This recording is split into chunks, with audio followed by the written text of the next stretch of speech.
Don't get off the line, no matter what. Don't get off the line. The Democrats won't. I don't care what happens. If they call a state for Trump, the Democrats will still vote. Do not get off the line, no matter what. Do not get off the line, no matter what. Arrow hand. They told me not to point at people. Sorry, it's a bad habit. Arrow hand. Don't get off the line. Let's go through some numbers. GOTV, baby, not a TV station. Get out to vote. Get out to vote. Let's go to Pennsylvania first. Sorry, Paul is right. We do have to give credit. This is an article by Paul Bedard, Washington Examiner. Paul always keeping the show back on track as I go bananas sometimes. GOP get out the vote, set to swamp Biden lead. Come on, Joe, that's not possible. We heard Trump was down by 6,242 points. Get out the vote, set to swamp the Biden lead. Election day to look like a Trump rally. That doesn't sound like what I heard, Joe. I heard Trump's going to lose by 47 points. So let's check out the actual numbers. Let's go to Pennsylvania first. Here's Paul Bedard's article. Again, available in the show notes, bongino.com/newsletter. Please check it out. So this is from the Trump campaign. So Pennsylvania, the Democrats are going to have somewhere in the neighborhood of 750,000 vote head start heading into tomorrow. That's how much they're ahead in early voting. Oh my gosh, that sounds catastrophic. 750,000 races over in Pennsylvania, folks. Is it? They say, well, what we know right now is there are 2.6 million Trump voters likely to show up tomorrow, and only 1.5 million remaining Biden voters to show up tomorrow. Now, Joe, I'm just doing some simple math here. Call me crazy. You never want to do math on the air because if you screw it up, you get in that. I love Rick Perry, but you get in that Rick Perry situation where he's like, here are what do you say, like 3 or 4 cabinet offices I get rid of. And he was like, 1. I love Rick. It happens on the best of it. But I'm just checking. This is pretty simple math, so I don't think I could. We may need Jay's abacus for this. But so if the Democrats, are ahead 750,000 votes today, but there are 2.5 million likely Trump voters to show up and 1.5 million Biden voters likely to show up. That means that when you tally the two together, we could have 250,000 more. I don't know, babe. Folks, if I screwed up the math, please correct me. Send us a volume of email. But and again, there's a lot of us. I don't want to ever talk down to my audience or underplay the threat that Trump could lose. Of course he could lose Pennsylvania. And I don't want to dumb this down. We don't know every Republican's going to vote for Trump. And we don't know every Democrat because we don't know it's a secret ballot. We have no idea. We only know their party affiliation. We know more registered Democrats showed up, but we don't know how they voted.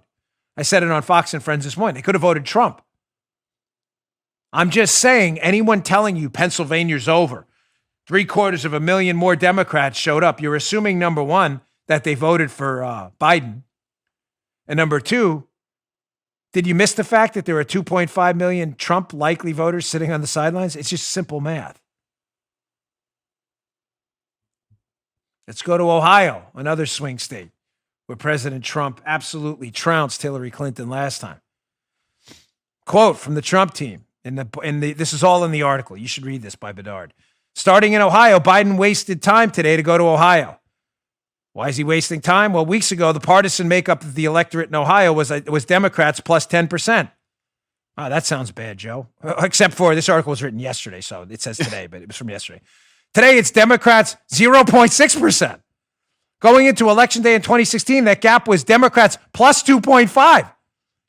President Trump has a projected Election Day margin in Ohio of over 400,000 net votes. So keep in mind, the Democrats are ahead 0.6% in registered Democrats showing up to vote. You may say, Dan, that sounds really awful, except when you consider the fact that Democrats showed up 2.5% higher, 5 times more roughly, in 2016, and Hillary lost the state by, 8 points? Don't get off the line. Watch, some in the media will call Ohio at lunchtime. They'll be like, it's over. Ohio's over. Don't get off. I don't care who calls what. Not to mention you have down ballot races too. I don't care what happens. Let's go to one more from this piece. It goes through, I can't go through every state. We're crunched for time today, but this is an important show. I want to get through some heavy ones. Florida and Wisconsin. Florida, the king of swing states. My home state of Florida. Democrats jumped out. Wow, Joe, this is bad, to an 18.8% partisan advantage during the early voting period. That sounds rough. Except yesterday it was down to 1%. Going into Election Day 2016, the gap was 1.4%. President Trump has an Election Day margin of over 500,000 net ballots.